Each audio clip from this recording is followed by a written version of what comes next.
Biochemistry के मज़ीद BCQs हैं एलिपेंट कोड के, साथ में पढ़ते हैं. Which of the following amino acid is present in abundance in collagen. Collagen के अंदर कौन से अमाइनो एसिड ज़्यादा होते हैं? तो it's glycine, option C. Which of the following protein comprise of repeating tripeptide sequence? GlyXY where X is often proline. Collagen, ठीक है. Which of the following protein is the major fibre element of skin? It's collagen, it's still collagen, ठीक है. ये सारे सवाल जो है वो हमें स्किन और टिश्यूज़ के कह रहे हैं. Which of the following protein is major fibrous element of bones, tendons and cartilage? It's collagen. मतलब वो प्रोटीन जो आपकी बोन्स, टेंडन्स और मतलब कार्टिलेज में होता है, it is collagen. Which of the following protein provide structural support to extracellular space of connective tissue? It's collagen. ठीक है. Which of the following protein provide rigidity and resistance to stretching? It's collagen. Which of the following type of collagen is found in skin? Type 1. Skin में type 1. Okay, ये अच्छी बात है. Which of the following type of collagen is found in cornea? Type 1. Ehlers-Danlos syndrome is disease characterized by the deficiency of which protein? Collagen. इसमें बुढ़ापा जल्दी से आ जाता है. Which of the following protein is found in the form of fibers? Elastin. ठीक है, ये थोड़ा चेंज हो गया. Which of the following protein is connective tissue protein with rubber-like properties? It's elastin. Which of the following protein is responsible to recoil the protein to their original shape when stretching force is relaxed? It's elastin. यानी ये कह रहे हैं कि जब आपकी जो skin जो है वो स्ट्रेच होकर वापस अपनी नॉर्मल शेप में आ जाती है तो उस टाइम पे कौन सा प्रोटीन काम कर रहा होता है? तो it's elastin. Which of the following protein is major component of lung tissue? Lung tissue में भी हमारे पास एलास्टिन होता है. जब हम सांस लेते हो जितना वो एक्सपेंड हो सकता है होता है, वापस अपनी उसी जगह पर आ जाता है. Which of the following protein is major component of articular cartilage? It's elastin. Which of the following protein is the major component of invertebral disc? Elastin. Which of the following protein is major component of adipose tissue? Elastin. Which of the following protein is major component of skin? Elastin. Loss of tissue elasticity is one of the hallmarks of which of the following? Aging. Skin में से elasticity ख़त्म होने लग जाती है तो आपके पास से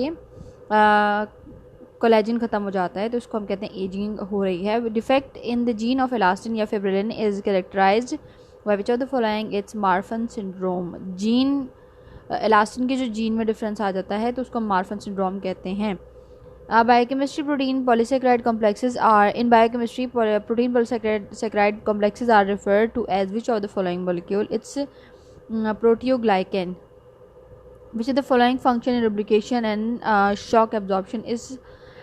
It's proteoglycan. ठीक है, यानी शॉक और lubrication में बम्पर्स की तरह हमें जो है प्रोटियोग्लाइसिन जो है वो सपोर्ट कर रहा होता है. Which the proteoglycan of extracellular matrix of cartilage is known as aggrecan. Which of the following what is the composition of mineral in tooth? 90%. Oh, what is the composition of protein in tooth? मतलब minerals 90% होते हैं और protein सिर्फ 4% होता है हमारे दांतों में. Which of the following is a specialised form of connective tissue? Bones. Which of the following comprise of mineralised extracellular matrix? Bones. Actually. Which of the following is the function of bones? Storage of phosphate. ठीक. Which of the following is the function of bones? Weight bearing. Which of the following cell organ control the shape of cell? Cytoskeleton. Which of the following cell organelle control the movement of cell? Cytoskeleton. Which of the following cell organ control the movement of cell? Cytoskeleton. Which of the following performs mechanically supportive function in the cell? Microfilament. Which of the following proteins that provide mechanical strength? कौन सी protein जो है वो mechanical strength provide करती हैं? Intermediate filaments. The alternating dark A band and light I band, the middle of which are H zone and Z line, is present. Which of the following structure? It's sarcomere. Sarcomere में ऐसा होता है. The major constituent of thin filament is defined as actin, जो कि contraction में help करता होता है. The major constituent of thick filament is defined as myosin. ठीक है. The combination of thick filament and thin filament along with troponin and tropomyosin is defined as myofibril. The transference and utilization of energy in biologic system refer to as which of the following? Transference और utilisation energy की biologic system में इसको हम क्या कहते हैं? इसको हम कहते हैं बायो एनर्जेटिक्स. ठीक है, bioenergetics. Which of the changes in energy of a chemical reaction in biologic system refer to as following? Bioenergetics. Changes in free energy of chemical reaction. ठीक है. Electron transport and oxidative phosphorylation occur in which cell organelle. यानी electron transport और oxidative phosphorylation किस cell organelle में होती है? It's mitochondria. Where the process transport and oxidative phosphorylation occur within mitochondria, it's in a membrane. यानी transport का process और active oxidative phosphorylation जो है वो आपके इनर मेम्ब्रेन में होती है माइटोकॉन्ड्रिया के. In electron transport chain complex I refers to which of the following? It's NADHQ reductase. ठीक है. चेन कॉम्प्लेक्स आई जो है वो NADHQ रिडक्टेज को जो है वो डिनोट कर रही होती है. While in electron transport chain complex 3 जो है वो आपके Q साइटोक्रोम C रिडक्टेज को जो है वो डिनोट कर रही होती है. In electron transport chain complex 3 refers to the which of the following? It's Q cytochrome C reductase. In electron transport chain complex 4 refers to which of the following? It's cytochrome C oxidase. In electron transport chain NHDQ ये ऊपर वाले सवाल को उल्टा किया हुआ बस it's complex 1. In electron transport chain succinate Q reductase refer to which of the following? It's complex 2. Okay. In electron transport chain Q cytochrome C reductase refer to which of the following? It's complex 3. In electron transport chain cytochrome C oxidase refers to which of the following? It's complex 4. The NADH2 oxidation during the electron transport chain yield how many ATPs? 4 ATPs. अच्छा यहाँ पर 3 लिखा हुआ है. Okay. NADH2 oxidation during electron transport. ठीक है. The FADH2 oxidation during electron transport chain yields 2 ATPs. The enzyme associated directly in ATP generation during oxidative phosphorylation refer to which of the following? It's ATP synthase. यानी enzyme जो है वो directly ATP generation और oxidative phosphorylation से जो है वो connected होते हैं. तो refer to which of the following? कौन से होते हैं? ATP synthase. Which of the following is an electron carrier protein? It's a cytochrome C oxidase. Which of the following is an electron carrier protein? It's NADHQ reductase. Which of the following is an electron carrier protein? NADHQ reductase था ऊपर, यहाँ पर ये option नहीं था तो हमने मतलब ये चारों के चारों जो जितने भी सकिनेट हैं NADH हैं या साइटोक्रोम C ऑक्सीडेज ये सारे के सारे प्रोटीन है ना, कैरियर प्रोटीन. तो अगर इन चारों में से कोई एक भी ऑप्शन जहाँ पर भी होगा हम वो लगा देंगे. तो यहाँ पे जब सकिनेट क्यू रिडक्टेज तो हमने यहाँ पर ये लगा दिया. विच of the following is an electron carrier protein. तो यहाँ पर देखें बाकी 3 नहीं है, नया वाला है साइटोक्रोम C ऑक्सीडेज, तो हमने इसको जो है वो राइट ऑप्शन करना. Which of the following cycle the implies the chemiosmotic phenomena? It's electron transport chain. Which of the following cycle implies the electron type? Which of the following is a micronutrient in human diet? It's carbohydrate. Carbohydrate digestion begins in the mouth via which enzyme? Amylase. Which of the following is unable to provide energy to the body? Fibers. जी fibre से सिर्फ आपका पेट भरता है और ये हाजमे में मदद करती हैं पर ये एनर्जी नहीं देती आपकी बॉडी को, इसलिए जो लोग वेट लॉस करते हैं उनको हम फिब्रस फूड खाने का बोलते हैं. An increase in simple carbohydrates may contribute to which of the following? Obesity. Oh, that's great. State the number of regulatory steps in glycolysis. Number 3. 3 steps होते हैं जो ग्लाइकोलाइसिस के प्रोसेस को जो है वो रेगुलेट करते हैं. Under aerobic conditions pyruvate can be converted into which of the following? Acetyl coenzyme A. Glycolysis convert one molecule of glucose into how many molecules of pyruvate? 2 molecules. ठीक है. Glycolysis जो है वो पायरुवेट के molecule को कितने में convert करता है? 2 में कन्वर्ट करता है. In glycolysis phosphoenol pyruvate is converted into pyruvate via which enzymes? Pyruvate kinase. Which of the following step produces NADH2 in the citric acid cycle? It's A. Ketoglutarate. Which of the following step produces NADH2 in the citric acids? Succinyl CoA. Okay ये सारे same ही class के हैं उसकी तरह. Okay. Which of the following step produces NADH2 in the citric acid? It's oxalic acetate. Oxaloacetate. Sorry. Which of the following step produces FADH2 in the citric acid cycle? It's fumarate.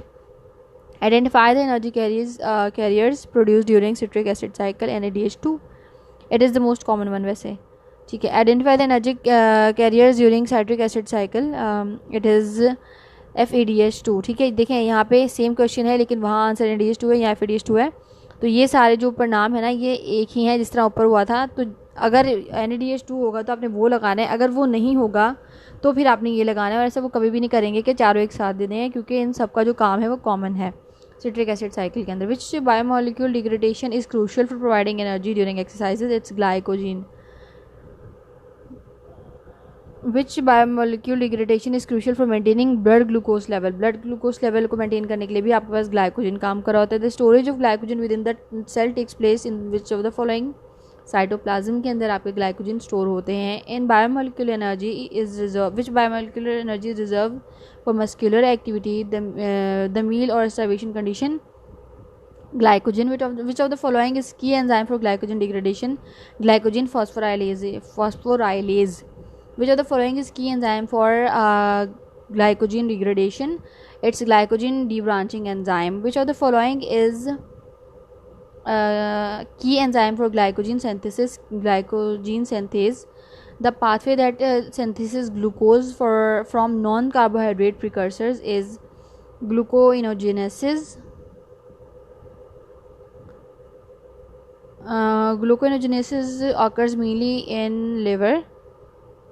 Gluconeogenesis occurs mainly in which organ? Kidney.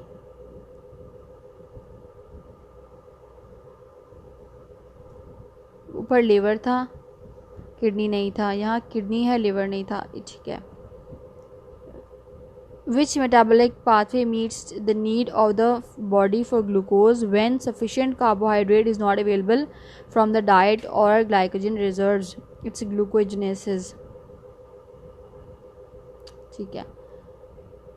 Which metabolic pathway meets the requirement of the brain for glucose when sufficient carbohydrate is not available from the diet or glycogen reserves? It's gluconeogenesis. Which of the following is the precursor of glucose in gluconeogenesis? It's lactic acid. मुझे option B लग रहा था, मैंने फिर confirm किया तो ये ए ही सही था. Which of the following is the precursor of glucose in gluconeogenesis? Amino acid. Lactic acid भी है और अमाइनो एसिड भी है. अब ऊपर देखें क्वेश्चन सेम में, आंसर डिफरेंट है क्योंकि अमाइनो एसिड ऊपर नहीं था, लैक्टिक एसिड था, तो उन्होंने लैक्टिक एसिड लगा दिया. कोई और वर्ड होता उसके साथ एसिड लगा हुआ होता तो फिर आपने उस पर भी क्लिक कर सकते थे आप. NADPH and ribose 5-phosphate are products of which metabolic pathway? Pentose phosphate pathway. PPP से मैंने याद रखा हुआ था. NADPH is required for synthetic pathway of which biomolecule? It's fatty acids.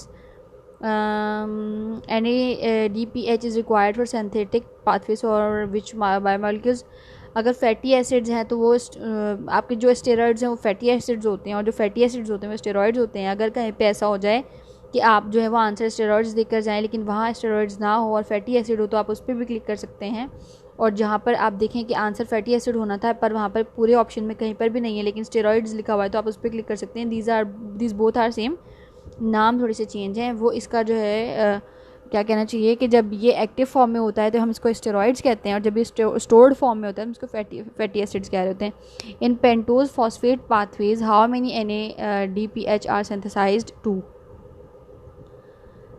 The first step in the digestion of triglycerols and phospholipid begin in the mouth as lipid encounter which of the following? Saliva. Simple, ये तो easy था. The fat is converted into which of the following upon encounter with emulsifier? It's fat droplet. Which of the following enzyme is chiefly associated with the digestion of triglycerol? It's lipase. The digestion and uptake process are aided by the detergent like properties. Which of the following? It's bile salt. इसमें झाग बहुत बनते हैं ना, जो हम देखते हैं जब हमें उल्टी होती है समटाइम्स तो वो झाग बन रहे होते हैं जब हमें जब गैस की वजह से अगर आपको वॉमिट हो जाए तो. What is the nature of core lipoprotein? It's hydrophobic. ठीक है. How many types of lipoprotein are there in biological system? It's 5. Which of the following transport dietary exogenous triglycerols and cholesterols from the intestines to other tissues in the body? Dietary triglycerols और cholesterol जो है वो उसको body tissue और intestine तक कौन लेके जाता है? It's chylomicron. अच्छा, एपोप्रोटीन मुझे लग रहा था।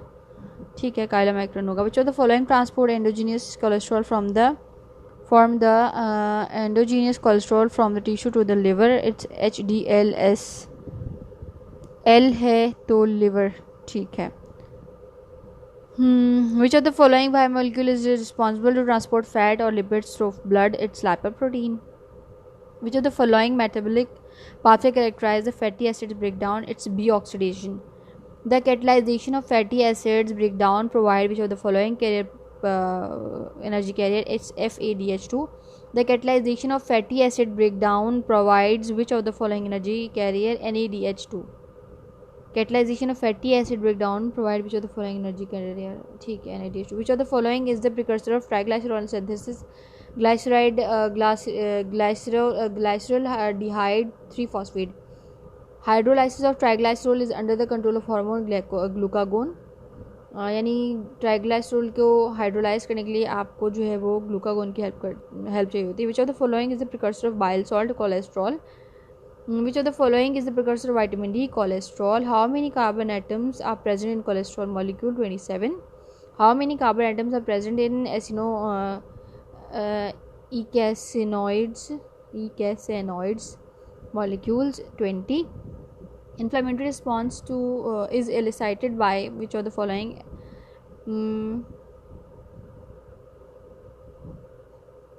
Eosinoids। ठीक है।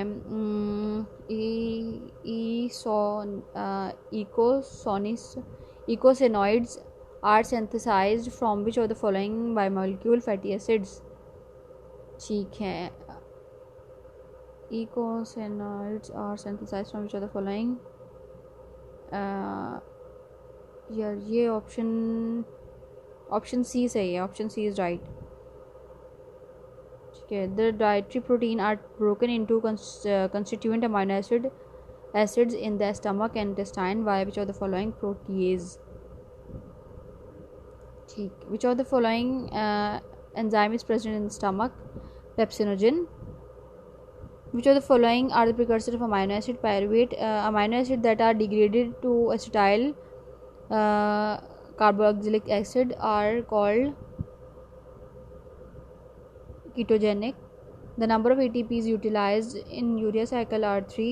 Which of the following pathway plays an important role in the regulation and coordination of metabolism of amino acids and carbohydrates? कौन से pathways हैं जो आपके मेटाबॉलिज्म और कार्बोहाइड्रेट्स अमाइनो एसिड के रेगुलेशन में हेल्प करते हैं? They are ट्रांससेमिनेशंस।